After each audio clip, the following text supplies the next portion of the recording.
we have lost the childlike wonder of creativity to realize that our imagination can be, and then therefore is, true. And creates our reality. Well, creates our reality, but it also solves our reality. I think we use so much of what happens in the 3D world as a distraction to not feel all those things. So we're always busy.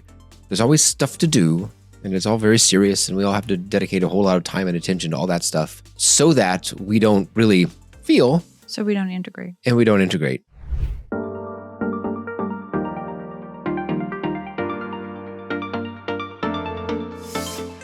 $129. My random numbers. So what are we talking about today? So the topic, so I would call it the other side, but maybe we'll dissect all the areas of the other side. Like, because there's a lot of other sides per se, right? There's, we're watching a thing, on like world history, and the guy talks about, like at some point people started to, I say at some point, I think people knew about the other side, then we lost all knowledge about the other side, and then at some point we started to kind of like rekindle the idea of the knowledge. And so like in, what is it, the Greek era, like the Socrates and the Plato, we're starting to philosophize about the other side and this reality, whether or not this is real or not, and things like that. But the other side, I think we had that knowledge back in the ancient times, probably pre-Diluvian era, to where we only interacted with the other side. Like when we think about like advanced technology and advanced development of things, like how they built Sacsayhuaman or the pyramid or stuff like that. Yeah, right. Like I would classify that into the other side, right? It's not the other side, but we're interacting with something that is not familiar to us right now. So that maybe that's the best way to categorize the other side. It's something that we don't see, we don't actually understand yet. Many of us know that something is there, and then obviously spend a lot of time searching for that something, and we interact with it in an interesting way. Maybe we can talk about that. But back in the olden days, we were very much in full awareness and full mastery and interaction with the other side. Right. When you first said other side, I thought you meant like the after death underside, which might be a part of it. Yeah, that's part of it. But like, it's that, and it's the spirit realm, and the clair senses and all that. Well, the clair senses is how we interface with it. Yeah. Right. So on the rudimentary level, maybe let me start like the rudimentary level. The site that is the closest to us, on the other side, the thing that is the closest to us would be something that is in the closest proximity to our realm. And I'm trying to think like, right. So if we like have intuition that comes out of nowhere, or like some sort of synchronicity happens, or like any of those simple, crazy things. Right. Even you're walking down the street and you're like, oh, you get the chills or whatever. And it's perfectly warm. It's not, you're cold. It's, yeah. Or you walk into a building that's supposed to be haunted, and like it feels shivery, or like maybe needles on your, like, it's not even shivers to me. It's like more like soft pokes, like shivers, but like as if it's all over the body and it's softer. Yeah. No, it's weird. Yeah. It's weird. Right.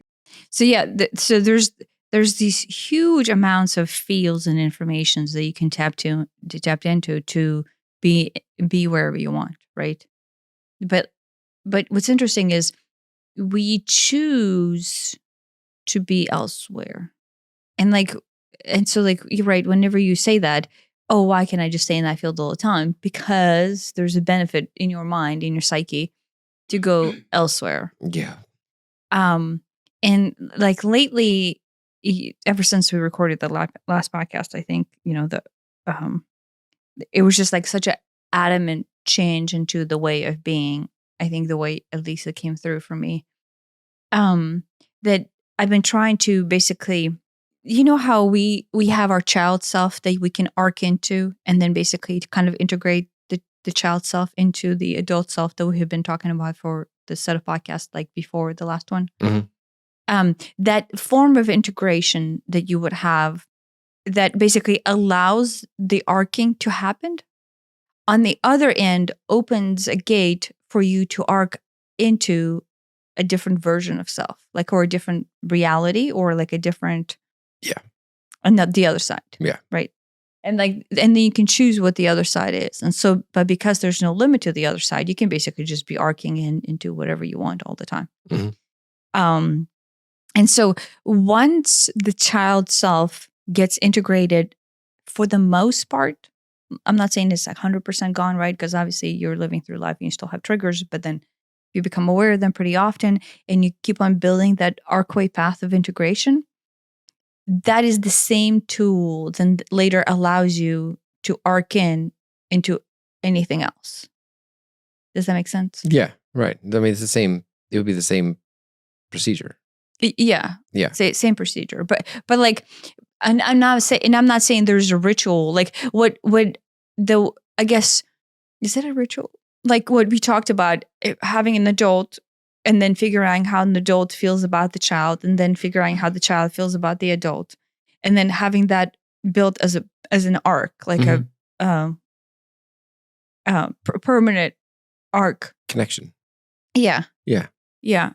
I don't know. I mean, having it as a little ritual to go through, I find even helps, because it's like, oh, okay, well, there's something. Okay, now I have steps, literal steps to go through to reinforce the connection and try to, figure out what's going on. Yeah. No. But in that case, I don't know. I'm trying to think. Is that actually a ritual that we developed, or is it just? I mean, what's the difference between a ritual and a procedure? I don't know. I guess maybe it's just like in this case, I actually think it's like a little trick. Maybe it is a ritual or procedure to actually unravel something that has been stuck for a long time. Like up until that was given to me, I had no idea that the reason why we were not able to basically constantly have this integration connection open is because the child was not emotionally allowed to interface with the adult. Do you know what I mean? Mm-hmm. Like I like, it didn't register to me that was at least very much my, I don't know if it's yours or not, but it was definitely my barrier to integration. No, I mean once we started doing that, and of course that child is a good example of something kind of on the other side, but it's like a really personal example because it's us. We can remember when we were young, but yet, it's like, well, you're not here, you can't point to them, but so it's kind of elsewhere too. Yeah, but it's a stuck energy elsewhere. Yeah. Right. It is elsewhere, but it's kind of like, well, the whole point is that it's the problem, if you want to even call it a problem, is that there is an energetic stuckness that has developed into trauma. Yeah. And when you get triggered, that trauma gets activated, and it's just, there's these remnants of, whatever happened when you were a wee lad. Yeah. Yeah. I don't want to talk about this side though. We spent 2 years on that. Right. So that remnants of self that causes you not to connect your entire integrated version of being, like the part of you that stays scared, it wants to stay scared in that other side, in the childlike self, right? And the childlike self is scared beyond any logical comprehension of an adult. But because you're keeping yourself not open, right? Like on the like summary point of that whole thing is you are not allowing your entire self to stay open because you're just tensing up away from fear. Do you know what I mean? Mm-hmm.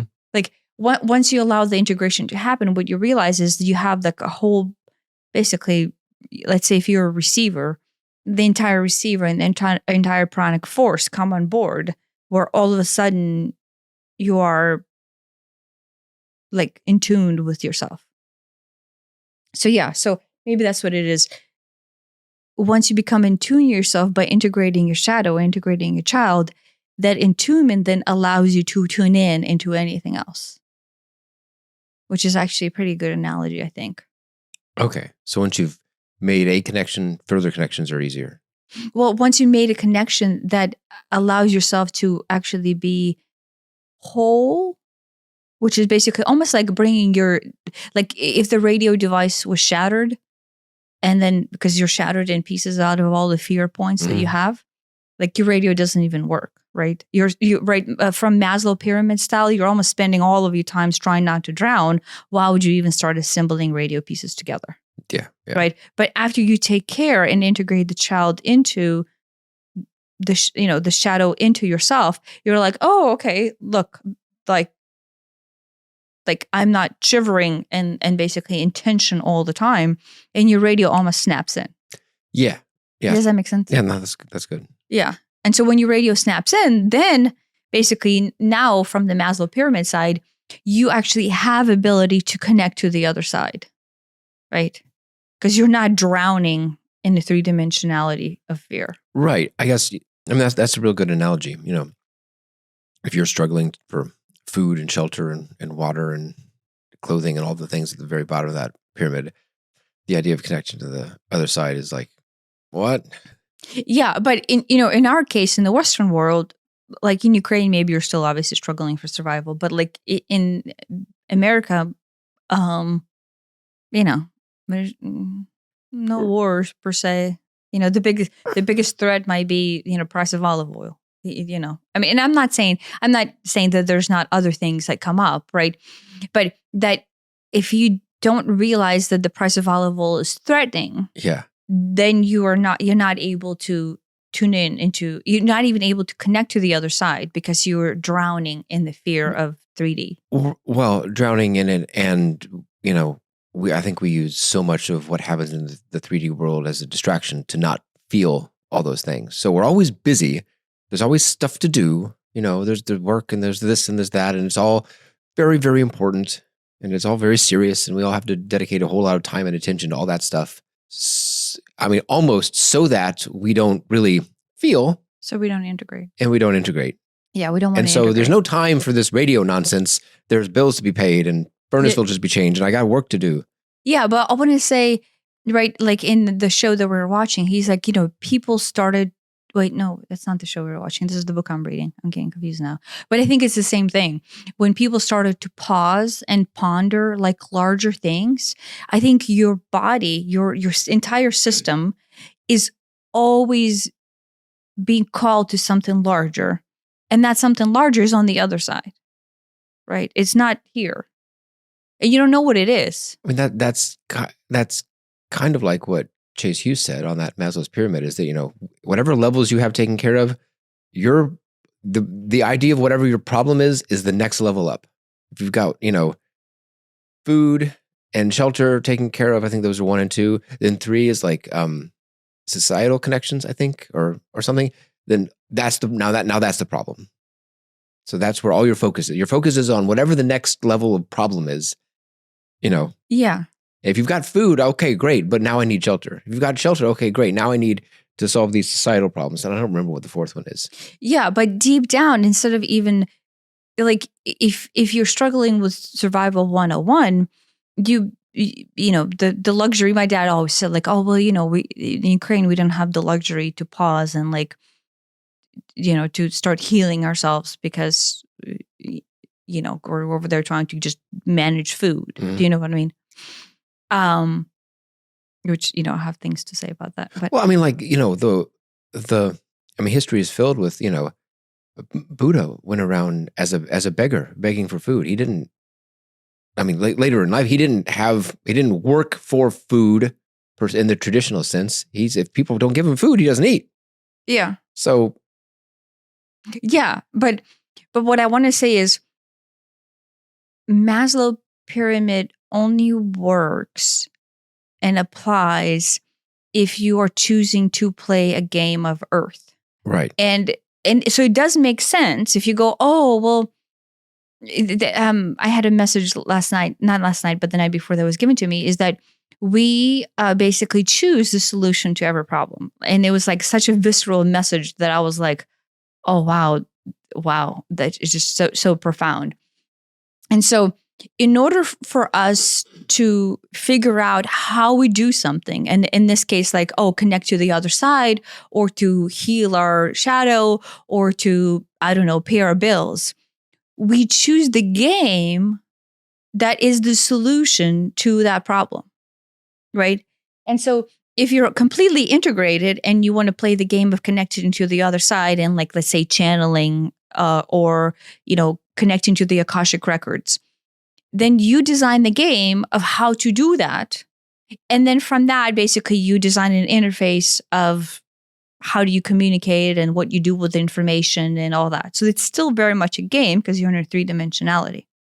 But on the other side, you'd be like, oh my gosh, over here in Ukraine, I'm playing the game where, I don't have any food, and, the government is, I don't know, corrupt and bureaucratic, and, Soviet Union's falling apart, and whatever, potato issues, and I do something with potatoes. Yeah.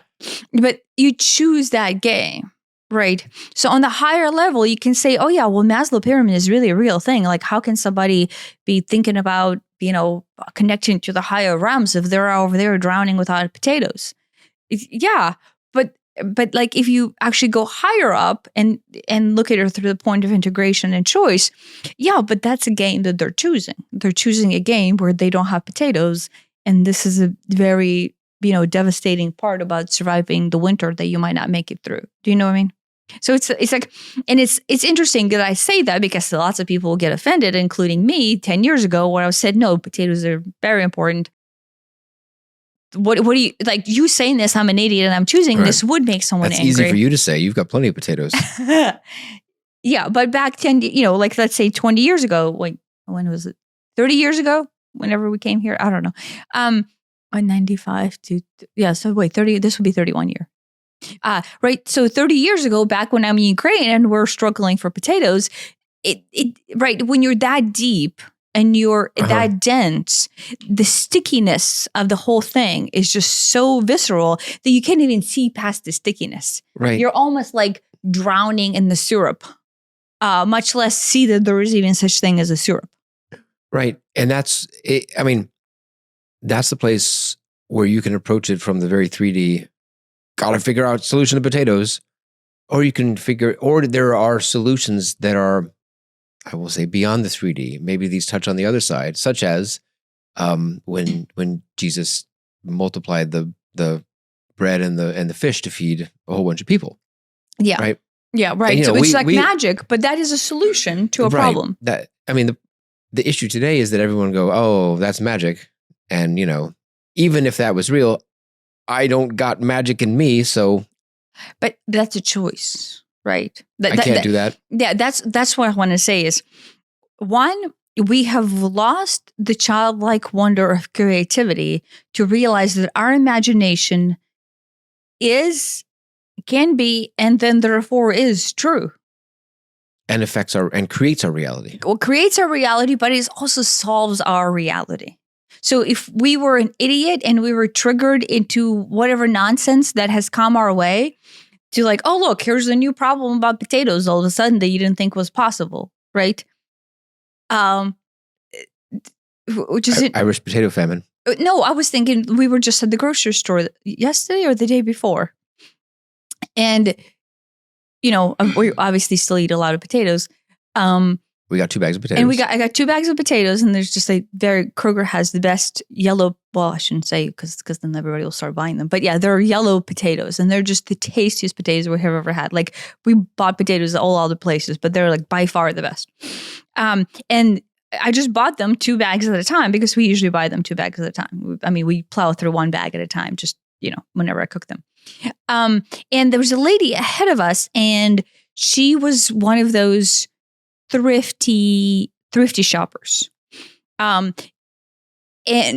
so when we got there, she was actively arguing or pointing out to the checkout gentleman that the rate at which her hams got per pound was not the rate that was listed on the sales price in the Kroger coupon area. And so they had to call the manager, and the manager, they had to look at the coupon, and they had to look at the ad and make sure that this was the right ham, because and the right date and all the this right, nonsense. yeah, like, right. And so like trying to figure out whether or not they're going to give her the discount thing, right?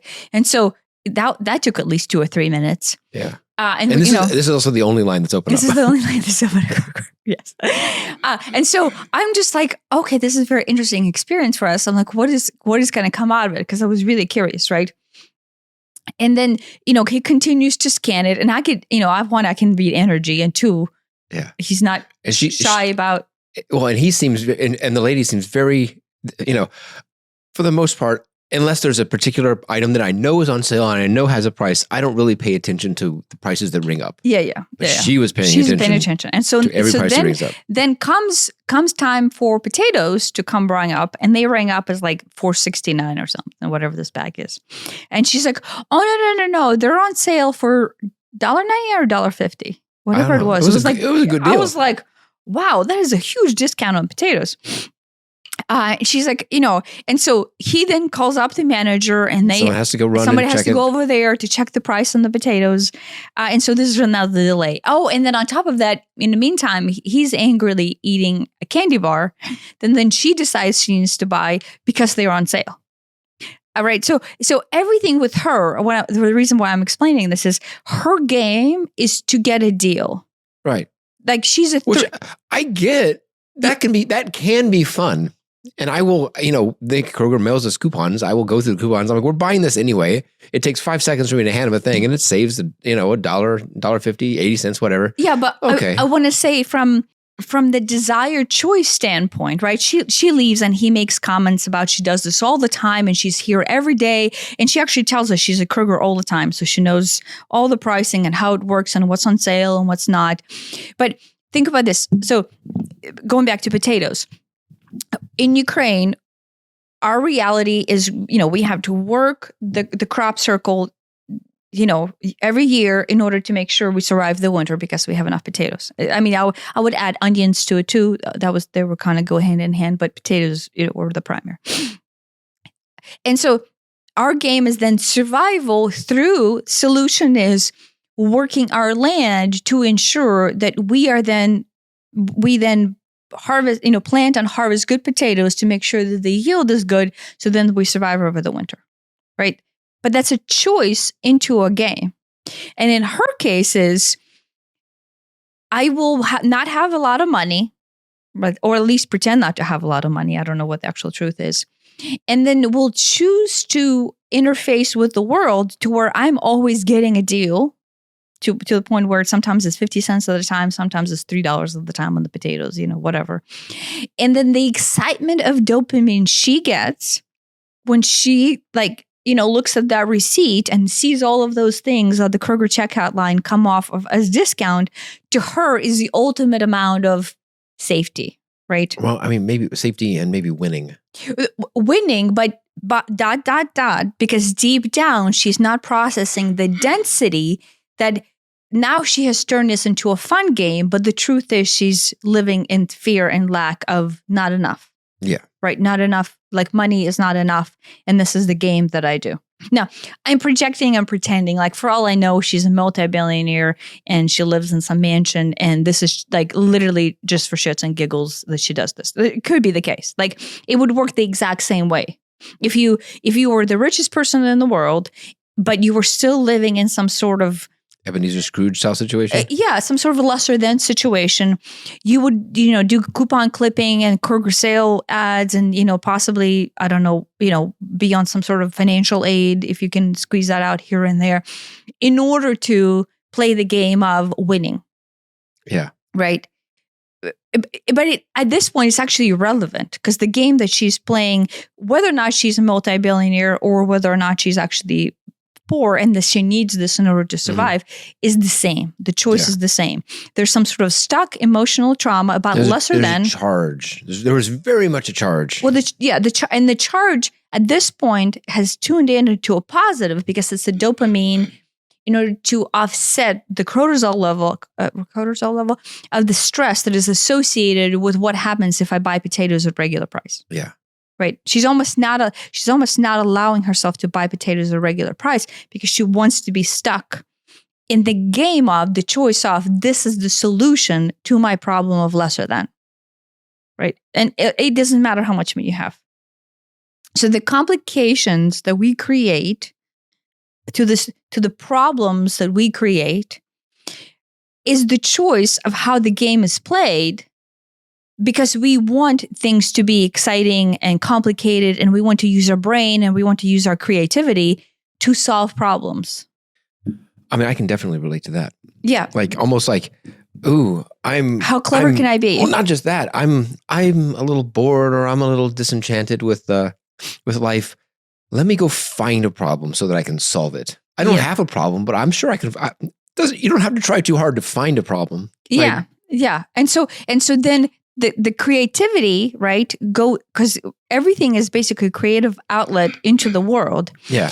And if we are not thinking of the other side and interfacing with the other side, which is the wholeness and light, like I want to say, I mentioned that it's, ghost and people and the Akashic records and all that, but it's actually infinite potential. Like, right, it's like infinity of all kinds of things that really kind of expand the game of Earth, if you want to look at it that way. But we're over here concentrating on the lesser than, but still playing the same game. Right. So in the way I'm saying this kind of as a sales pitch, if you had a choice between the game of lesser than on Earth while you use your creativity, or the game of infinite games, infinite potential, there's no limit, right? And you still use your creativity, why not choose that one? Yeah. Right. And so, I mean, and this is not like a sales pitch of like, oh, look, like, why are you choosing lesser than? It is actually comes down to that. At some point, we are so married and so familiar with three-dimensional problem solving and excitements and shadows and, integrations and all that. We want all that to be big because all of that is all we have ever known and are continuing to know. And then, in fact, what we want to do is, because it's so familiar and safe, if we have not processed our time of unsafety, then we want to take that bucket and plop it over as the mirror image into our future. So our future is actually never that much different from the past, because we're creating the same scenarios forward in order to play the same choices of the game. Yeah. In order to, hey, like, I have already designed like 20 different solutions for all the problems that have ever come about. Wouldn't it be easier if those 20 solutions still apply into the future? And that is how we think. Do you know what I mean? Yeah. We want to use our creativity and our cleverness and like excitement about life, but into the things that we're already familiar with. But if we have been familiar with fear and uncertainty and lack, because, we have not integrated our shadow, then we only want to propagate that solution solving into the future in the exact same way. But ... keeping the fear and uncertainty alive. Right. I mean, I think there's some component of ego in there that, we feel good when we can solve a problem. That makes us feel good. It makes me feel good when I can solve a problem. It like soothes your system. Right. It provides dopamine, too, right? But it I get to feel clever, intellectually superior, and there's a whole lot of, if I can solve a problem, especially if I can like solve it really well, and that could be, I don't know, I need the shelf's falling off the wall, I have to fix it, or I need to save money with coupon. It doesn't matter. Any sort of solution gives us, yes, this dopamine hit, but I think it's deeper into some sort of like, it soothes some sort of trauma that we're not good enough. Yeah. Oh, now here's proof that I'm good enough. See, I solved the problem. Yes. And so in order to keep going after that fix, we need more problems to solve so that we feel better about ourselves. Yeah. I can totally relate to that. That is a very good description of how I have lived a lot of my life. If you had said, "Oh, do you want more problems?" I would have said no. But I think I probably wanted more problems in order to have the opportunity to solve them. Yeah, but solve them in a familiar way. Remember, I kept on telling you, and I know you probably took this as an insult. I'm like, you're not that complicated. You have one solution to all of your problems. You're manipulating yourself into a lie. Yeah. And you lock yourself in a circle, so No, then you can't leave it. I see it now. I see it now. And it's the frustrating thing is it's super obvious right now. It's blindingly obvious, but it doesn't take much to go a little bit denser and you don't see it at all. Well, you don't want to see it. You don't want to see it. Seeing it is antithetical to your goal of feeling better, because then it's like, oh shit, I've created an unsolvable problem that doesn't, feed me the dopamine in the right way. It does the exact opposite. So no, ignore that, bury that. Yeah. Well, yeah, because deep down, if you have not started to integrate your shadow, the second you hit the primary burial point of the shadow where you're unsafe and it's overwhelming and you're screaming and your child is like, I don't know, short-circuiting the term that I would use, you don't have a solution for that. You know what it might be is that I always thought, there are always problems. There just has to be. That's just kind of like a fundamental assumption of life. Why that? I don't know. But so there are problems. So if I can just, find the right problem and solve the right problem, okay, I feel better about myself. But moving away from that to, there doesn't have to be problems. Life can just be peaceful. Do you think you actually thought the life is full of problems? Yeah. Again, back to, I think I was a closet pessimist. Kind of dropping that and going, there doesn't have to be problems. Maybe they'll come, maybe they won't, but it doesn't, whatever. Just sort of like relaxing into what is wildly different than expecting and really creating problems in order to solve them. Yeah, in order to solve them, so then you don't have to address the fact that why is it that you're thinking to begin with there's problems. Yeah. Do you see what I mean? The solutions that we come up with are like clever little gameplays on Earth in order to keep us entertained while we propagate the story that has us entertaining ourselves in that way. Does that make sense?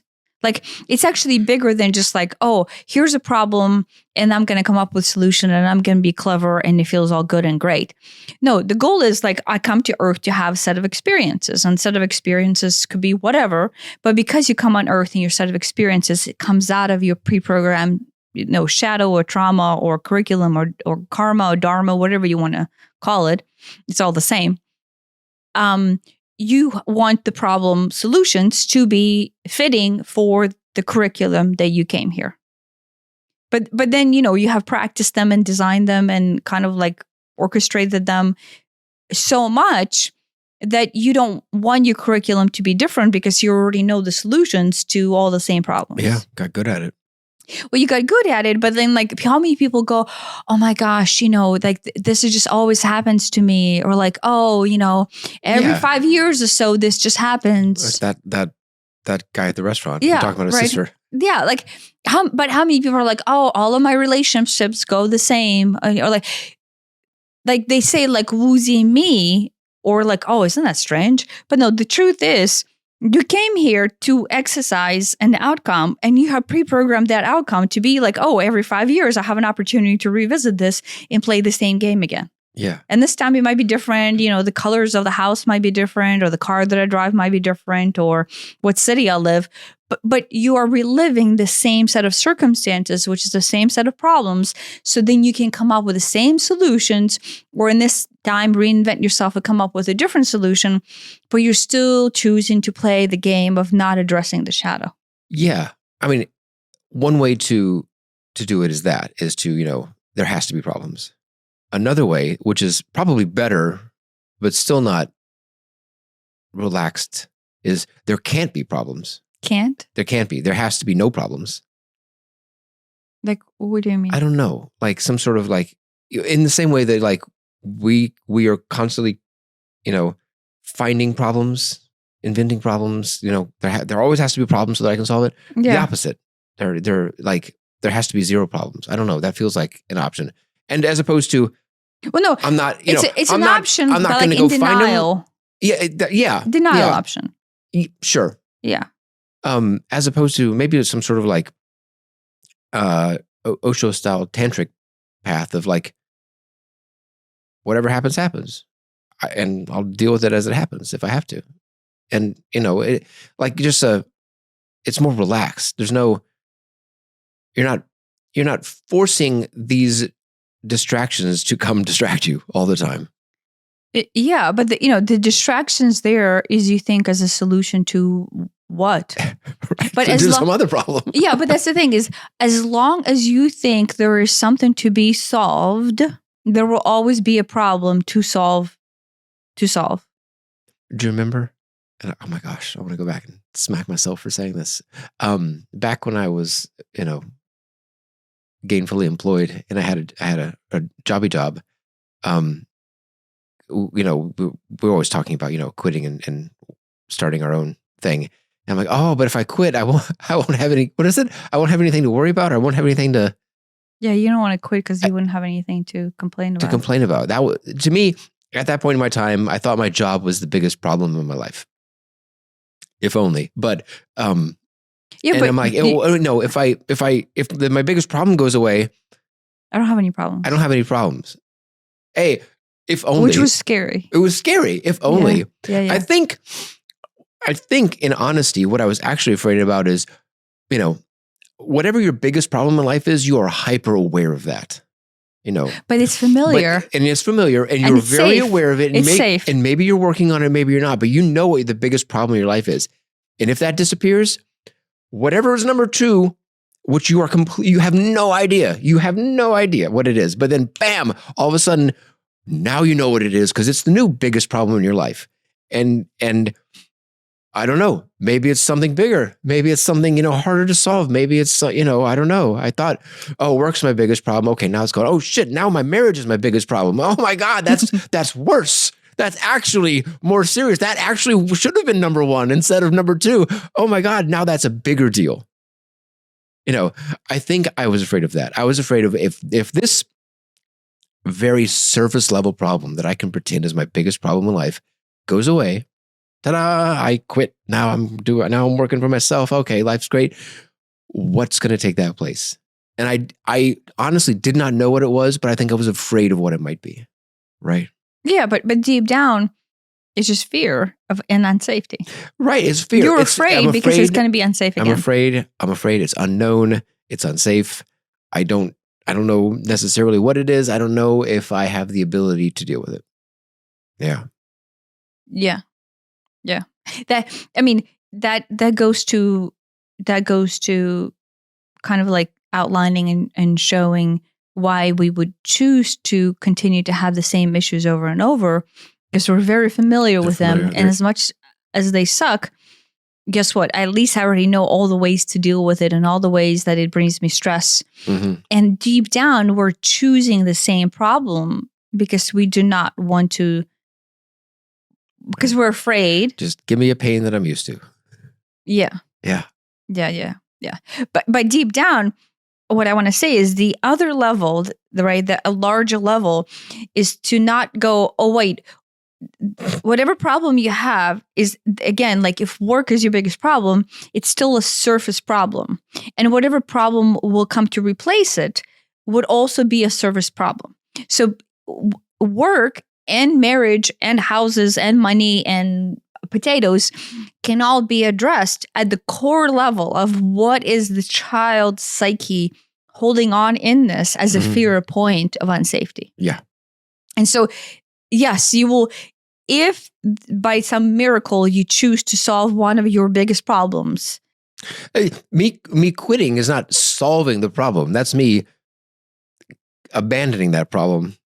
I mean, I guess it's solved in a way, but it's not solved in the traditional sense of it being solved. Yeah, but I've walked away from this problem. Yeah, so if you happen to walk away from a problem that you perceive a problem right now, vibrationally, because you're familiar with solving problem that way, it will just present itself in a different way. And this is not to scare anybody. This is actually like, oh my gosh, each problem and each set of solutions we derive for can be dissected of why. Like, why is this again here? Like, what? And then deep down, again, like we have already done the whys, the child is afraid and is freaking out and it's so overwhelming and there's fear and I don't know what to do. And the child is losing it, right? And so starting to heal that arc between an adult not admitting that the child is losing it and allowing the child to come into the adult and starting to understand the interaction between those two dissolves the problem, all problems. And then what I want to say is, to some point, if you have done the shadow work and have done this integration or on the point of that integration, then you realize, oh shit, sooner or later, I'm afraid I'm not going to have any more solutions because there's no more problems. I mean, I get that too, although that isn't a big cause of anxiety. Well, no, but remember the other day when we were sitting there and I was telling you that the loss of purpose, like the system is having a hard time letting go of purpose. Okay, yeah. That's what that is, right? If you have done enough soul searching and awareness work or spiritual development work, and now you're kind of seeing through the nonsense of the game, of your own game. I'm not saying the game, but your own game, right? All the games that you play with yourself. And then you kind of remove yourself from the nonsense and you're just hovering over in this overlook standpoint. You realize at some point that there's actually no action necessary at all. Like when you're peacefully, blissfully at bliss with a higher consciousness of the universe and you're just vibing and flowing in this unlimited being, there's nothing to do. Like, right, sitting there staring at the wall or wallpaper or potatoes is kind of like all the same. Like, I can be high vibing when I'm staring at things. I can be high vibing walking. I can be high vibing laying. I can be high vibing sitting here. Do you know what I mean? When you connect to that infinite potential, then you're like, oh, wow, this is completely dissolving all the hierarchical pyramids of Maslow's needs. It is dissolving you. It is dissolving the purpose. There's not even you. You're just sitting there vibing as a universe. You don't know what to do with that, right? Like, I don't know if you touched on that when we were on the couch. We could do a whole episode on that. No, but what I'm saying is that's the same barrier that you would have to interacting with the other side. Do you see what I mean? The other side, the reason why you would not go to the other side and would not willingly go, well, why wouldn't you choose infinite light and infinite potential? Because deep down, you have to give up that problem-solving barrier, right? That you're so used to. Like your purpose on earth has been so far is basically dissolved. And you're like, whoa, there's like no me and there's no need to be doing anything. What the fuck do I do with myself? And I want to say that is scary. Just like not having potatoes is scary, that dissolvement barrier is also very scary. Right. The like, you know, we say, you know, oh, you create these problems and you create these solutions and all this stuff, and it's on at one level it sounds ridiculous, and it's like, why would even anyone do this? But you get something out of it. You do. I know I did. Well, I probably still do. You know, there's something you get out of it. And, you know, you could step back and look at the whole thing objectively and go, this doesn't really make sense. And this is not really, if I had to go and choose a life, this is not necessarily what I would choose because it seems ridiculous and there's a lot of stress and there's a lot of nonsense built into it. But don't lie that you don't get something out of it. You do get something out of it. Well, you get existence out of it. Yeah, but I mean even denser than that. The whether it's as simple as the satisfaction you get from solving a problem, or it's some dopamine hit when you get to save money or whatever. You get something out of it. Yeah. There is a reason for it. And, objectively, if you were to look at someone else in the exact same situation, you would go, whatever you're getting out of that is less than what it's costing you.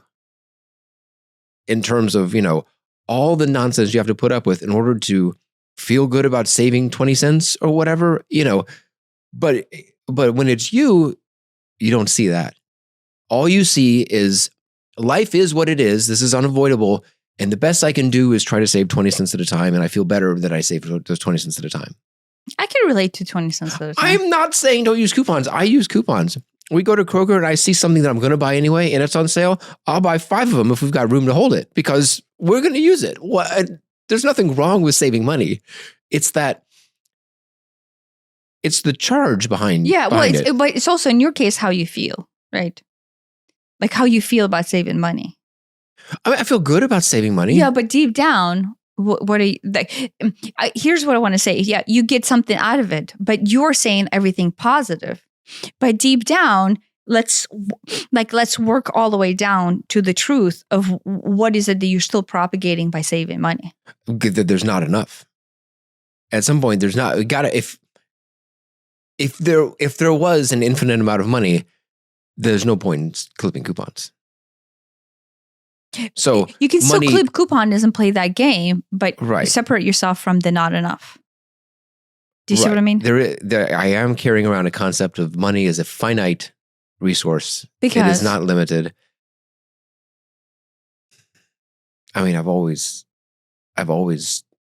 had that idea. Yeah, no, but let's dissect it all the way down. Like as far as like what then and then what, right? And then I have to. What's the game? Then the game is I have to work hard and smart in order to. So that's the solution. That's the solution. The solution. I have to work hard and smart because that will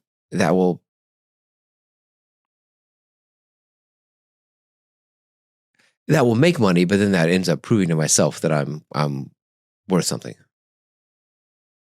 So you want money to be scarce, so then you have an opportunity to prove to yourself. If money is scarce and I can go make money, then ta-da, now I have value. Right? And then I'm loved. And then I'm safe. Right. If I have value, then maybe people will love me. Right. Yeah. So, but like, do you see what I mean? So the game we're playing, even though it makes you feel good, it's the good is it's still right. It's value based. Right. Yeah. So, right. What I would advise in this case is dissect out the game that is actually being played and the fun that you're having and walk in this world trying to prove to yourself that you are worthy and lovable. That's even deeper. You get something out of it. That's what I get out of it, right? Yeah. But make sure you go all the way. So how you do this is you go all the way down to the core of what is it that you get out of it. It's not the fun of dopamine of coupon clipping is money is scarce. And, to me, guess what? If there's no money at the end, there's no money to buy potatoes. Right. Like if I had to go all the way down to on safety, mine would go down. Starving to death. Starving to death. And mine's on safety that nobody will love me. Yeah. Right. Yeah. Yours feels a bit more concrete.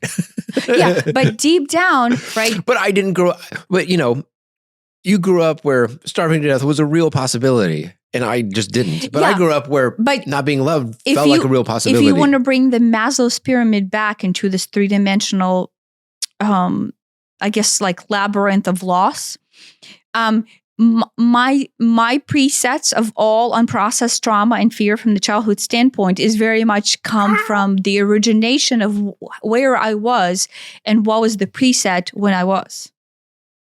Right. So because my primary fears of like, oh, look, there's not enough money. There's not enough potatoes. I'm a burden. It's hopeless. There's nothing to do. It's like that, like human being not surviving forward, like in every way possible, is the bottom level of Maslow's pyramid. And that's all of my presets into on shadow. My entire shadow sits at the bottom level of the pyramid. Versus with you, it's all fear and unsafety, but like where is where's the quickest solution to it, or the quickest depth that is holding it in place. And mine's at the bottom of the Maslow pyramid, and yours in wherever this love is, right? But it's the same thing. It's still fear and still unsafety. In your case, is because I'm not good enough and therefore I will not be loved. But it's locked there. Yeah. Does that make sense? Yeah. You are locked in that pyramid trapezoid, I guess. Triangle. Well, no, it's that cross section of it. Oh yeah. I guess So that trapezoid is your trapped form where your shadow and density sits, and everything that you ever do and solve and get excited about solving comes down to that one area. We watched it was season 1 of Limitless with Chris Hemsworth. He talks about how, and he just kind of mentions it in passing, and it's like, oh, there is a lot to unpack here about how at some point his dad, he was talking to his dad, and he was asking how the mortgage works, and every month you got to pay $1,000 for the house or whatever, and he's like, oh, well, when will it all be paid off? And the dad just says, oh, it'll never be paid off. It won't. I'll die before this is paid off, or something like that. And you can see the roots of this scarcity being planted in young Chris Hemsworth at this point. And like, then he even says, like, every time he takes the job and he takes it, and he's objectively a multimillionaire, right? He's clearly in the top, fraction of a % of people by wealth in the world, right? He couldn't lose all his money if he tried, probably. But he still feels it. He still feels like, I gotta have more because it's not enough. Because what if it goes wrong? Because what if I can't get another job? What if the Avengers thing collapses? And what if? It's the same thing. There's no 3D solution to that problem. He grew up objectively poor, and really the only thing he wanted to do was to be able to, have enough money to buy his dad a house or pay off his dad's house or something. And yes, check, done. It's all done. But no amount of money will ever solve that problem to him.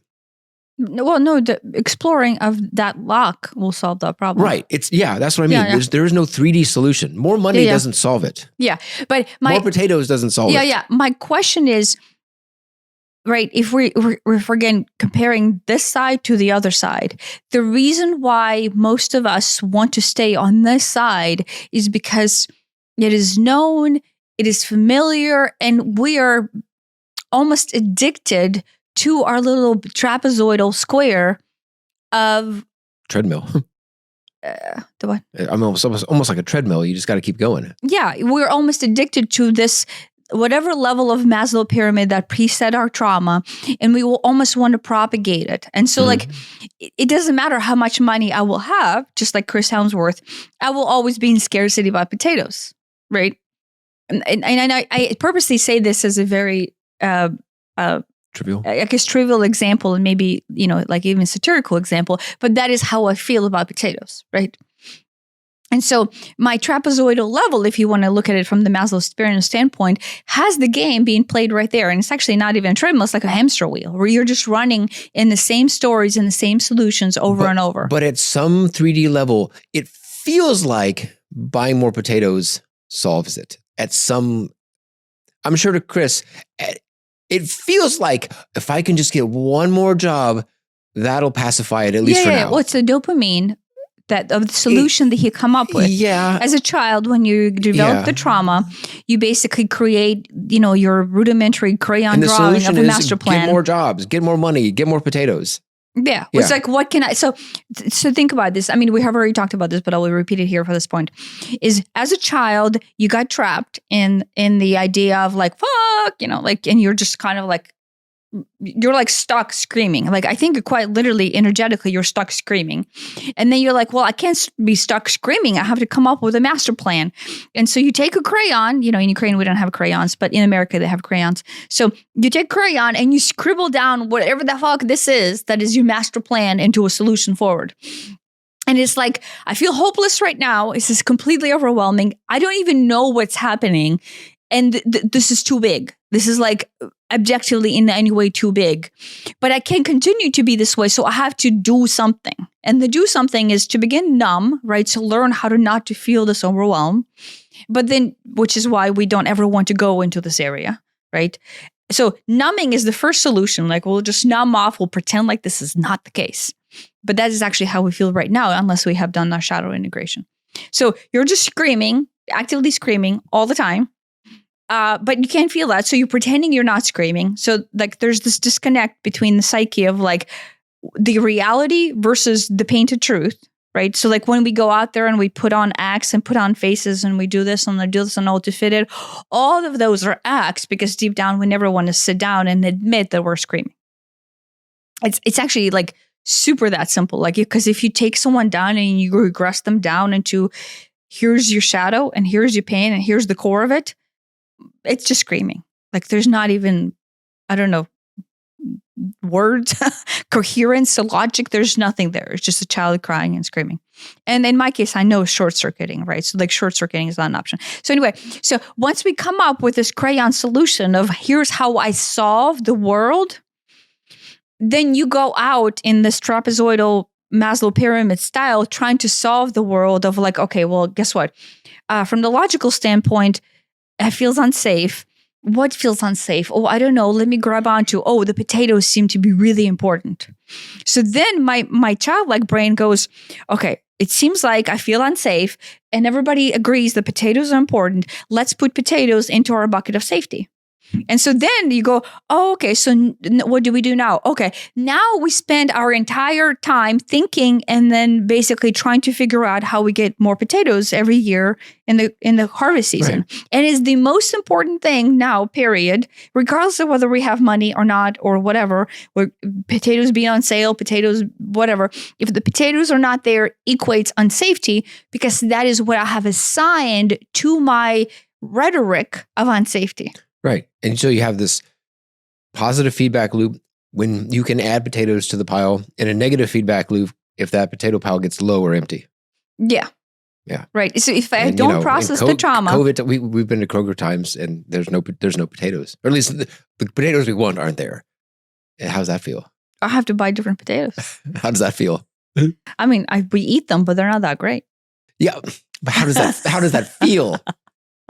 No, from the childhood standpoint, if we're not aware of the potato situation, then it would just go down to ultimate as it's a child screaming, right? But you have to go into that child screaming in order to start integrating that loop of an adult. So in your case, all of your solutions would be, I have to somehow prove that I'm good so I get love. So you will always not have enough money. So then you have to go out and prove that you can get money. Right. Money is just a proxy for being good enough, which is just a proxy for being lovable. Yeah. But you're designing a scenario. You're designing like how you live this life. Yeah. Right. Just like with me, I'm designing a scenario of unsafety about potatoes. Now, mine is silly and in the long run probably, isn't hurting anybody. But, designing a scenario where there's less money, I would say, right, is a net negative, right? But there's health. Some people choose health as their thing. Like, I'm going to be the sick one, right? Or I'm going to, whatever, which is like super negative. Like you can't climb out of that one because you're literally killing yourself to death. Yeah, that's rough. Yeah. With me, my dangerous one is, I'm trying to think. So with me, money comes in the unsafety to the potatoes. Like, we will not have enough money, therefore there will not be enough money to buy potatoes. Money is a proxy to potatoes. Yeah, money is a proxy for, potatoes equates survival, equates everything is good. Yeah. Right. But like, if you can break it down that elementary as a system for yourself to see what is the game you're playing in order not to access the other side, because that's what it is you want to access the other side of infinite potential because you want to continue to play some sort of game because it's fun and it's familiar and it keeps you locked. Right. But I want to go back. once you have this all solved, it is very much an archway into seeing through the entire process. Like when you have dissected this enough time and spend enough time going, oh, look, this leads to this leads to that. And then guess what? I'm unlovable. And in my case, this leads to that and leads to that, this to that. No money equals we're not surviving. There's no heat. There's no water. I'm unlovable or not unlovable. Yeah, I'm just not surviving, period. Like existential threat to survival, right? And once you see an arc over and over with pure acceptance of your heart, like you have to accept yourself. Look, everything just leads to one problem. Everything is just one problem. I'm safe, I'm screaming, and I'm a child. Right. And you allow adult not to be ashamed about it, not to be guilty about it, not to deny that they're your truth. You actually accept it. And then have the child integrate back into go, here where I am as an adult. And you have this archway back and forth that sets in a baseline where the radio is on, right? I'm looping back. Like you are now the receiver for the truth as opposed to the nonsense of this game. And the truth is just infinite. Like the other side is infinite. And there's not a limit to potatoes. I mean, the truth is, maybe this is the scary part, there's not even such thing as potatoes, right? And then that to some extent would be scary if you realize that everything that you have ever known and all the constructs that you have ever held on to so tight are just crumbling down and dissolving. Yes. So what I wanted to say is, because we're so familiar and so married to these problem and solutions and outcomes and desires and this huge game that we're playing on this side, over here, we think that the idea of gameplay disappears because the game becomes different. It becomes unknown to us and so therefore becomes unsafe. And if you're blissing out altogether, there's not even a game, right? The potatoes dissolve. There's such thing as I'm unlovable dissolves. Like, in fact, like I dissolve from you and you dissolve from me. And you're like, right? There's not even a relationship between you and me on the other side. There's this like a cross section of interactions, but like everything that you have ever meant to me and everything that I have ever meant to you dissolves because that has always been prefaced or held in through the shadow and the pain body and the lesser than. Right. So your relationships dissolve, your purpose dissolves, and then what I was trying to tell you, what I was going through, like I dissolve. Yeah. No, there was we had a nice discussion the other day, and it started off with like purpose, and like it took me a while to get there because I think we have this fundamental feeling that there is purpose or meaning. The purpose is locked in the pain body. That's why it's the same conversation. The other side, all of a sudden you realize, oh shit, there's no such thing as purpose on the other side. But you have assigned the idea of purpose to this side as solution and problem solving to mitigate the screaming child. Yeah. So once that goes away, what's left? Right. Because then it feels weird in a 3D sense if you let go of the idea that there's a purpose. Yeah. If there's not, if right now I tell you from now on, there's not ever another problem in your life. Right. I mean, that feels both great and scary. But the scary is still the resonance that you're not allowing yourself to recognize because you want to keep the narrative of scary alive. Right?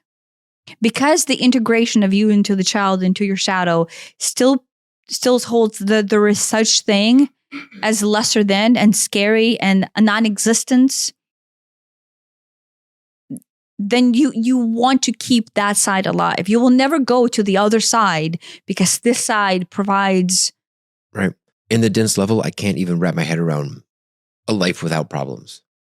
Right. Because it's like, because the crayon drawing has always, problems at the core. There's always something to do. There's always something to fix. There's always something to make better. If you do not address the overwhelming screaming child, that crayon masterpiece that is your master plan for life has to continue to exist if you're not addressing the child screaming. Yeah. Does that make sense?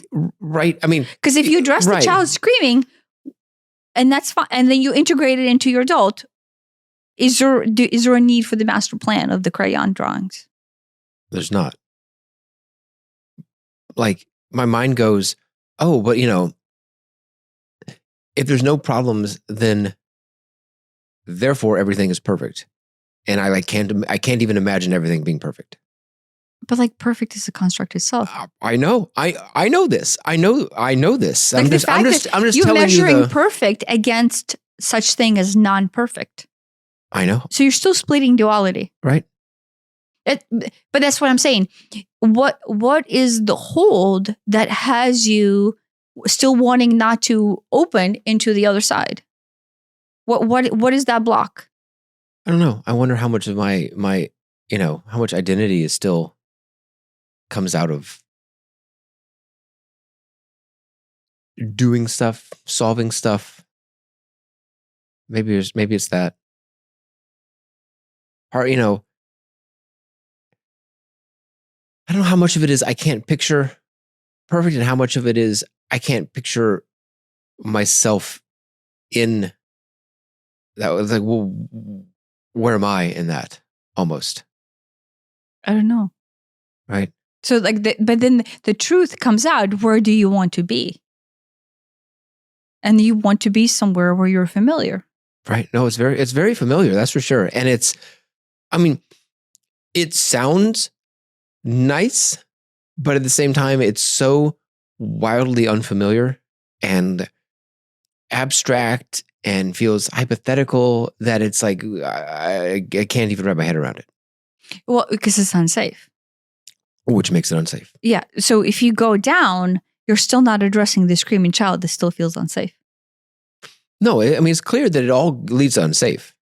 That's clear. No, but you didn't answer my question. Do you still feel the child screaming when I tell you that tomorrow or today, right now, from this moment on, there's no more problems to solve?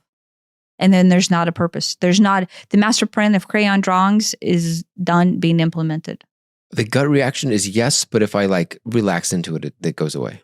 But do you feel the child screaming when I tell you that? Guess what? That crayon, your hopes for the world, the crayon drawing that is your masterpiece of solutions. Initially, yes, but if I relax into it, then that goes away. How do you relax into it? How do you loop into it through integration as opposed to just relaxing into, right? Because you can tune it into a higher state of being, and then you can basically recognize yourself as a child.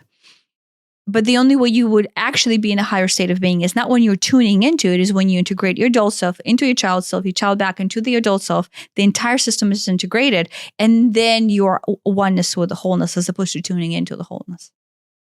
You become the wholeness, not the wholeness you can feel. Right? When most people start doing the work and start feeling things and whatnot, and they're like, whoa, what the fuck is that? That is the most amazing feeling I have ever had. Let me go and chase that. They're touching the wholeness. Right. They're not becoming the wholeness. Okay. Which is fine, because to begin with, you need some sort of anchor into outside of this trapezoidal nonsense to have you believe that there's a hope of something that is truer than your nonsense, right? You grab onto it, like the universe is magical. It gives you an echo into the wholeness, so you actually know what the fuck you're chasing. Because it's not what you feel, but surely there's something out there. But that surely something out there is the truth, which is the wholeness, which is pure integration. And you feel it. But what I'm saying is to integrate into it and actually to be it, you have to integrate your whole system as one radio signal, as opposed to just touching on it every so often when you let yourself. Right. Does that make sense? Yeah. But if you're holding yourself over here in the desire to have this hamster's wheel be your truth, and okay, but guess what? What if I have no purpose? How do I prove that I'm good? Right. Right. All that stuff. It falls away. How does the adult feel about the child still wanting to hold on to the fact that at some point we can still find a way that we're loved and useful? Again, there's a compassion for it, but it feels like that is not a great choice. But that's judgment. That's not integration. That's judgment. That's not a great choice into what? into a peaceful existence. Yeah, but then that's still judgment. That's not integration. Yeah, Then right. what's the judgment then? The judgment is like, if you can. You see, But when you say it is not a great choice, then you are already feeling bad about yourself choosing nonsense. So you're still bad and still not lovable because you're choosing nonsense. Look at this mental gymnastics I'm doing. Yeah, but so you're still trying to find a way that you are good, and then therefore choosing the right thing is going to make you good, and then therefore lovable, and then the child doesn't have to scream. Right. So you're still not right. You're not going into the child, how the child feels when you're right. When I tell you that there's no such thing as purpose, right?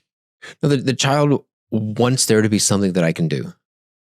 It wants to solve it. It wants there to be a problem to solve, and it has to be complicated. Yeah, because then I can come up with a clever solution. That's even better. And then you're more lovable that way. Yeah. Right. Yeah. But like that's what. And if that goes away, that's scary. But what's scary about it? It's scary because that's the only way that's the only way I've ever existed. That's the only thing I've ever known. So what is scary about it? It's scary that it's unknown. The unknown is a flaming question mark. And then what? Who knows what's there? I don't know. And then how do you feel about flaming question marks? They're scary. It all goes down to unsafety. I know, but how do you feel about it? You're telling me logically what they are. How does the child feel about it? Like, go into the feeling of that. A feeling other than unsafety? Sure. How does unsafety feel? Like, go into wherever this energy is, and how does the child feel being that unsafe? It wants to kind of fight against it and maybe even make a problem out of it. This lack of problem sounds like a problem that needs to be solved. Almost. So you don't feel. So you're refusing to go into the feeling. It's not that. It's that it sounds. I want to push against it. No, but I'm asking. Do you see what you're doing? I'm asking you to go into the emotional feeling that you feel whenever there's no more problems to solve. The child does not need a plan. There's nothing to solve. It's frantic. It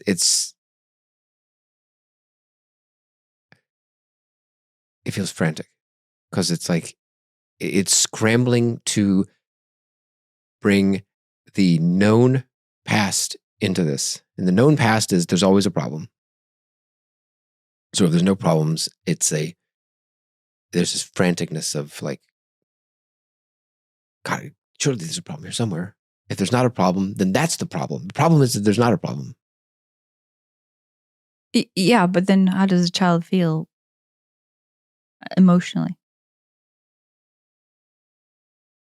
Right, like you're right. There's a problem. There's not a problem. So there's a problem because there's not a problem. So now we have a problem. So everything's okay. You're still self-soothing. You don't like frantic and you don't like unsafe. I'm not sure what you're asking for. You're self-soothing.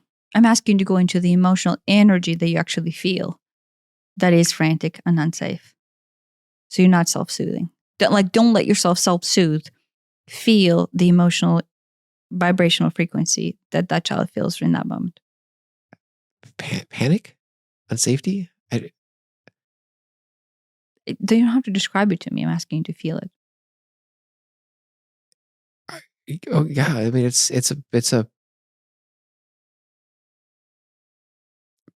a frantic energy. It's a franticness. It's very uncomfortable. I'm not sure what the question is. No, that's the question. Is allow yourself to be with that discomfort. Yeah, no, I mean the go-to is I want to solve it, but just solving it doesn't even make sense at that level. I mean, but you yourself already gave yourself the solution. You break through like the frequency band by allowing the actual frequency that you have right now to come out. Like, so what I'm trying to say is how does it feel? It's a frequency. right? It's an energetic frequency that is how you feel. And so when you assign term, like when I assign terms of like screaming and overwhelm, I can feel it as an energetic pulsation. Yeah. And just frantic and panic. Yeah, but think about it as a frequency band. Yeah. Okay. Do you hold it? Can you hold that as like a knowing, like, oh, this is how energetically it feels like? Mm-hmm. Then go into the adult and basically go, how does an adult feel about the child holding this band? Don't as an adult dive into this band, but observe how does a child feel holding that band. I mean, there's compassion there, because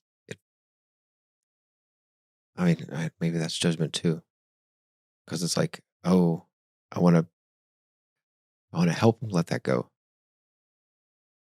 Yeah, or just an adult feel that himself too, though, and you're denying the fact that you feel that. Oh, I can feel it as an adult too. Yeah, so it's not to help him let it go. It's admit that you actually feel that right now as an adult, and the child has always felt that. And that's what the integration is this arc. That's the arc. Right. It's so funny because I know that, and at the same time, my go-to is, how do I alleviate it? How do I let it go? How do I cut it off? How do I stop it?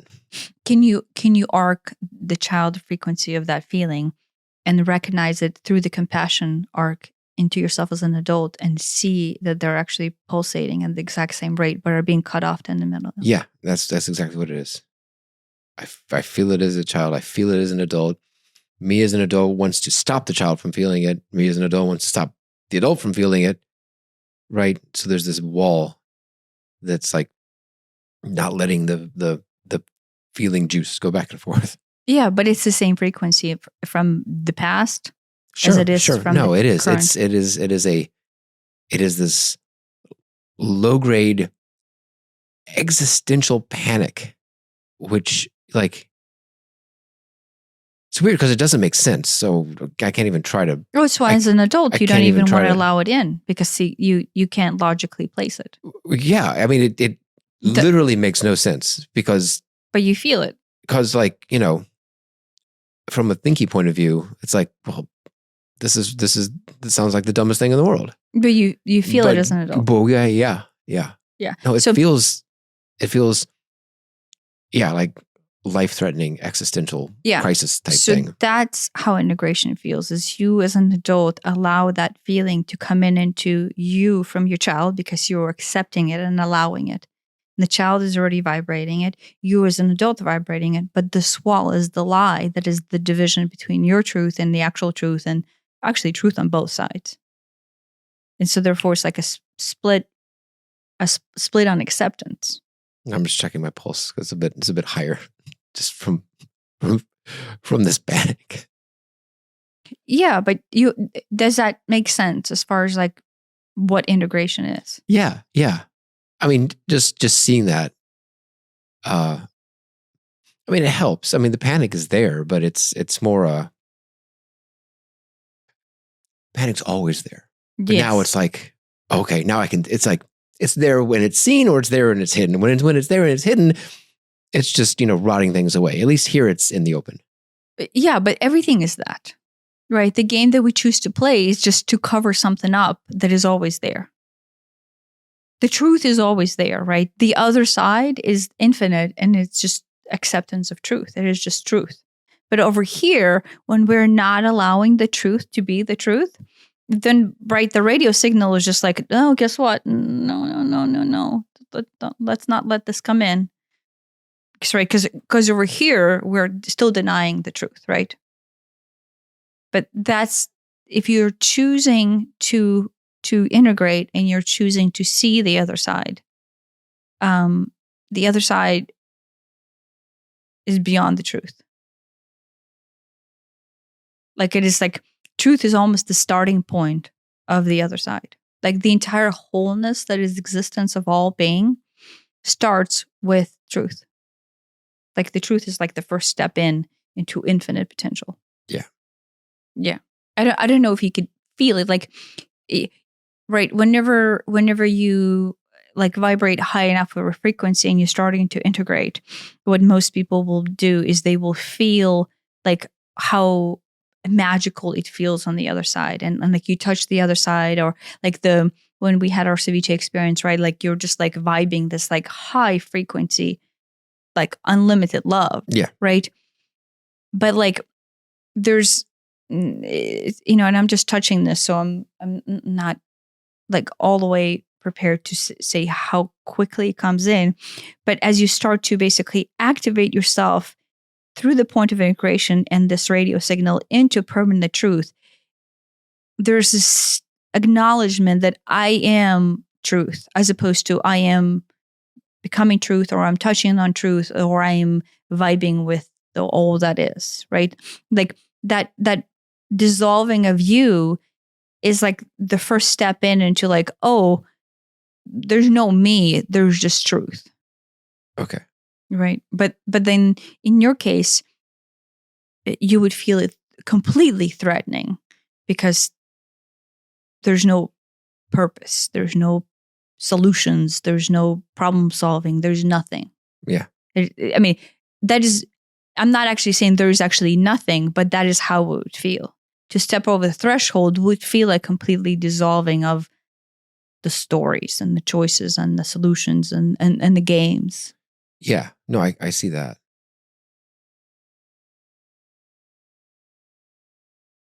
Yeah. It's interesting how much like identity gets tied up in there. And not even like the like a surface identity of, oh, I'm a husband, I'm a father, I'm a whatever. Those are easier for me to let go of. But at some point this feels like a deeper identity that I'm still clinging on to. It's like existence of you. Right. It's like if nothing, well, I may have all these things, okay, let those go, but at the very bottom, I'm me. Right? Mm-hmm. It's like, well, gosh, how do you let that go? That sounds scary. What's left? I don't know. Plenty of question marks. But think about it, what is you? Like what I don't even know. It's so nebulous that it makes it easy to cling on to in kind of the opposite way that some things are. It's like you could dissect it to the point where you thus far has been all the ways you go about solving all your problems. Is that you? I mean, yeah, that's at least part of it. No, but from the standpoint of how you can look back and describe your life, yes. But on the higher level of awareness, is that actually you? Like that. Right. I mean, it's not. It's like, it's maybe a manifestation of. I would say that is the way you chose to play the game. Right. But that is not you. It's maybe it was an expression of me for a time or something, but it's not me. That's not any different than like, oh, I played a role of a father, or like, oh, look, I drove RX-7s and I was in the RX-7 club for a while. I was in a club where I was creating and solving problems in order to be loved. Right. If you look at it like that, that helps dissolve it, because it's like, oh, it's no different than anything else. Well, the goal is not to dissolve it. The goal is to see through the game. I mean, that's what I mean. It brings it to the same level as everything else. Whereas without looking at it like that, it feels more significant. Feels more because it's like existential for survival. Yeah.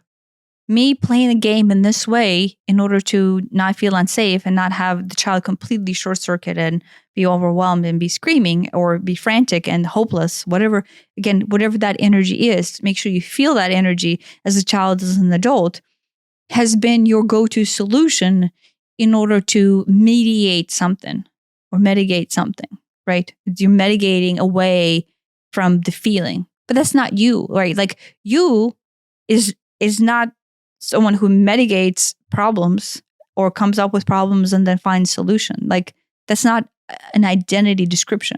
That reminds me of that clip from Anger Management where I think Jack Nicholson's leading the group and Adam Sandler's in there, and he goes, and who are you? And he's like, oh, my name's Bill Smith. No, that's your name.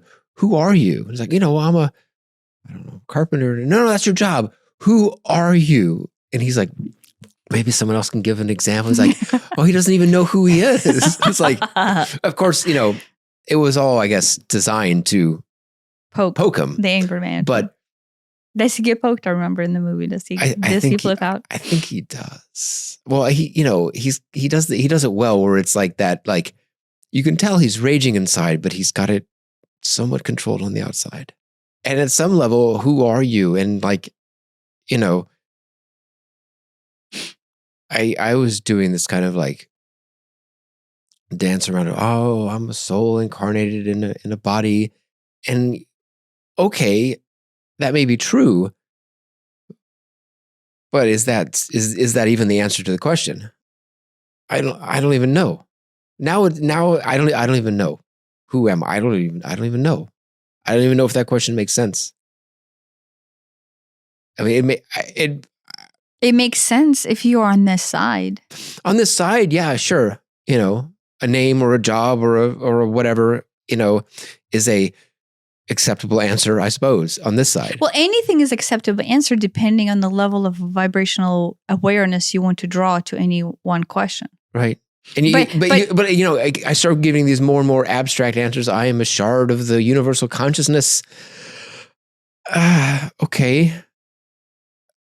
True, but still not necessarily the answer to the question. But when you say that you're a shard of universal consciousness, can you feel the anchoring of that idea into three-dimensionality? Yeah.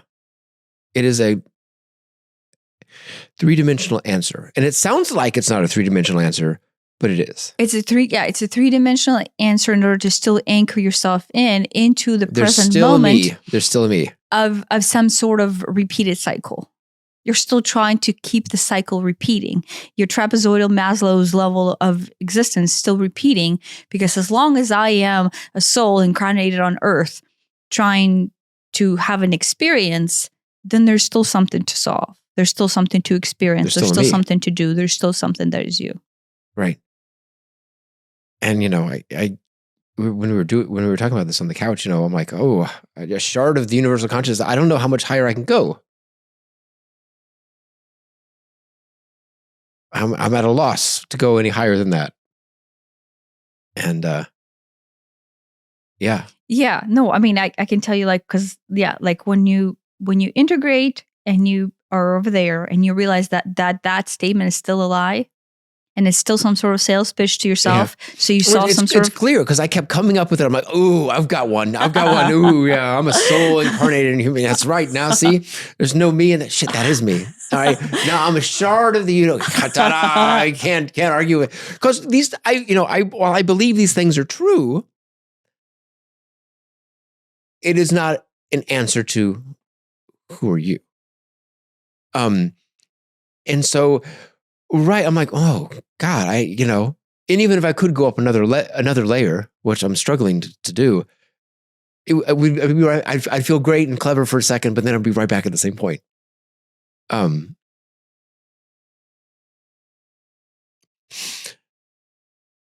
the end, it turns out to some combination of I don't know, or maybe there is no me. Maybe. I don't know. I mean, why maybe? Probably just clinging on. Yeah, but go to the feeling. Because there's still a reluctance to let it go. No, but go to the feeling. I mean, it's unsafe at the bottom. At the bottom, letting go of the idea of that there is a me feels unsafe, because without that anger, it feels like there's madness in there somewhere. It feels like, it feels like, how can you even exist if there is no you? If there is no you, then you don't exist. And if you don't exist, then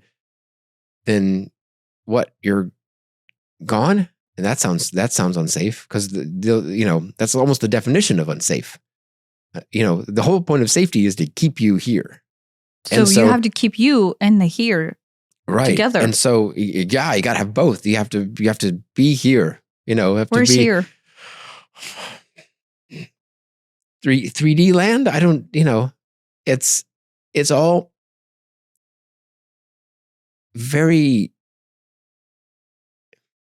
It's nebulous, but feels really solid.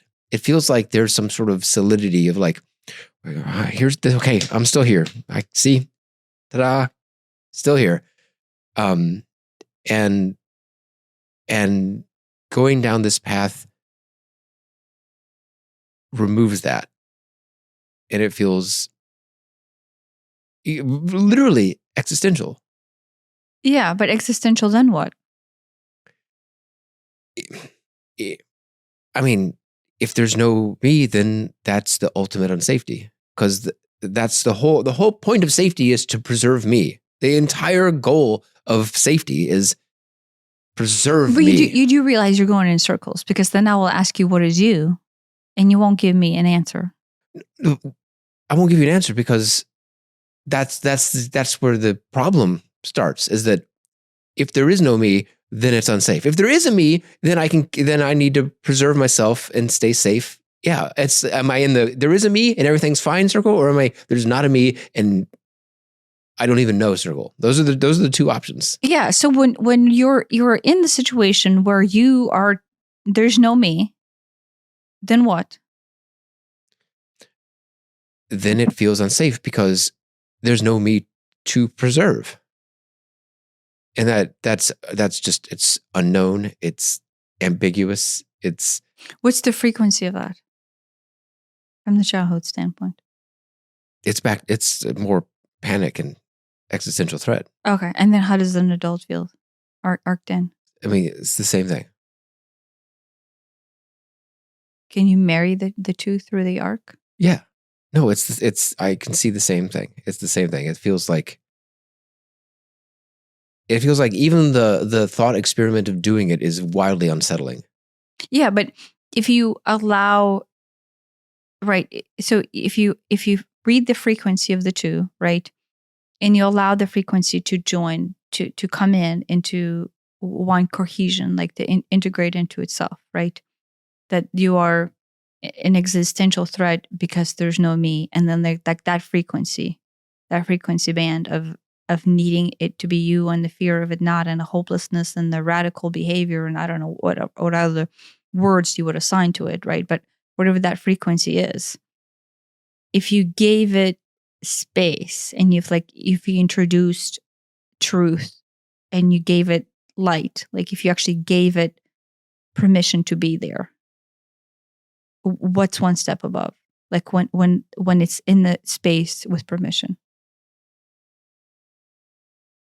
Right. There's a resistance to even doing that. There's this resistance to like, oh, if I start down this path, I might go all the way down this path, and that sounds extra scary. So it's like I'm just saying how it is. There's no. It's interesting. It's like part of me doesn't even want to know what's down there. Part of me like, ooh, if I go down there, it might actually work, and I don't want that, because then there's no me. It would work. So it's like, I don't, don't ask questions you don't want answers to. I don't know that I wanted. Right? Like there's all these people going, oh, I say all these people, we don't know the answers, the right questions to ask. Uh-huh. No. The questions, we know all the right questions to ask. We just do not want to ask them so we can get a real answer for them. Yeah. No, I mean, I can give you all the answers. It feels like that. It feels like, ooh, this is a place that at a very fundamental level, my psyche wants to avoid. Because the psyche unravels there. Yes, it feels like it does. And so why the marriage to the psyche? Right, because I think that's tied to my identity. Yeah, but the identity is a construct. So you want to keep this construct. Even if I know it, even though I know it. Do you see the desire for the psyche to keep the identity as a construct alive, as a construct, even knowing it's a construct. I do. Like, I see it. Complete avoidance, like double down marriage into the construct. I see it. I mean, it's kind of funny because it's like, yeah, I see it. Because I see it. I see it on both sides. I see it as, this sounds quite silly. At the other time, oh my gosh, this feels really, really big and scary. That's not both sides. There's still one side. I see the benefit, but it's like, I don't know. No, the fear outweighs. Yeah, there's that. The choice, the truth. That's what it comes down to. It's not that you see the benefit, is the fear that you have still weighs out the truth. So the truth will, so this is not a shot, but that's what it is you will continue to deny the truth because the fear is still winning. The psyche, the split of the psyche that causes you to hold on to the narrative that will keep you locked is the creation of this dualistic split of lesser than and scarcity and fear. And that will I have to keep that going because otherwise, I don't know. Well, there's nothing, right? Yeah. But, the nothing is scary because you have never known anything else. That much is really obvious. It's scary because it's unknown. Yeah. But if you send a couple of steps up, you have actually only known that and never known anything else, and everything else is this right. cloud-based construct. But you really believe the cloud-based contract. Right. No, if I stop for a minute and go into a meditation and I can touch on it, it all makes perfect sense. And this would be an easy thing to do. It is only down at this 3D level that this is even a thing. Yeah, but I want you to understand that the reason why I'm keeping you in a 3D level and not just letting you bounce out is because you will not be able to accept the wholeness if you're keeping the 3D level alive.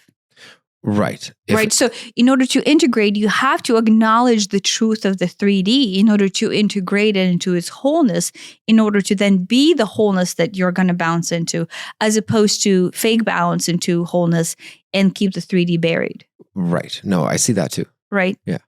Right. It's extremely delicate, but there's this fine line in the middle that you accept the truth for what it is, even though the truth hurts. But you recognize the truth is still within the wholeness of goodness that is the universal consciousness, that is you as good. That's what I'm saying religious-wise, right? The truth, it hurts and is scary and whatever, but it is still part of the game that is life. That is then part of the whole consciousness that is love, that is part of the whole creation. But then there's no separation from you in your little quadrant of trapezoidal functionality that is separate from the rest, right? And I can say that, I can tell you it's not separate from the rest, and you can connect to the rest and you can go, whoa, that's just a lot, right? But instead of just looping in, you have to actually build the causeway, I guess. Yeah. Yeah. You see what I mean? We're building the causeway into it as opposed to just jumping. Yeah. The jumping's easy, but it's transient. It's ephemeral. Yeah. Yeah. So right from yesterday's conversation is we are building a whole causeway as opposed to echoing in and out. Yeah. No, you have to take the child, integrate it into the adult, integrate into a child. So you build this huge causeway of always accepting the truth, regardless of how much it hurts. That's the thing. I've done, on our journey over the last few years, most of this stuff is not a new revelation to me. It's all, we're just taking a slice and we diving into it. I figured this out to some point years ago, but it didn't stick. It didn't, evoke a permanent change in my mind, my psyche, my behavior, my emotions, whatever, until you do this unifying technique to how do you feel as a child, how do you feel as an adult, that seems to stick. Yeah. Thanks for listening. Thanks for listening.